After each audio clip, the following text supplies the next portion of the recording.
In the beginning God, ప్రారంభములో దేవుడు. మన సంవత్సరము, మన ప్రతి దినము ఎవరితో ప్రారంభం కావాలి? దేవునితోనే ప్రారంభం కావాలి. ఈ నూతన సంవత్సరంలో సంగమా, ఈ ప్రతి దినము దేవునితోనే ప్రారంభం కావాలి. మీ పని దేవునితో ప్రారంభం కావాలి.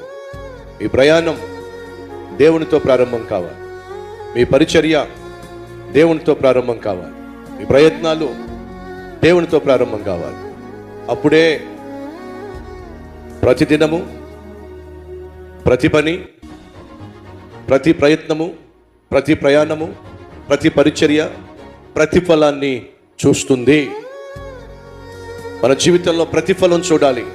పనిలో, ప్రయాణంలో, పరిచర్యలో, ప్రయత్నాల్లో ప్రతి దినము ప్రతిఫలము చూడాలి అని అంటే మన దినాన్ని ప్రభువుతోనే, ప్రార్థనతోనే ప్రారంభించాలి. అప్పుడే మన జీవితంలో అద్భుతమైనటువంటి ప్రతిఫలాన్ని మనం చూస్తాం.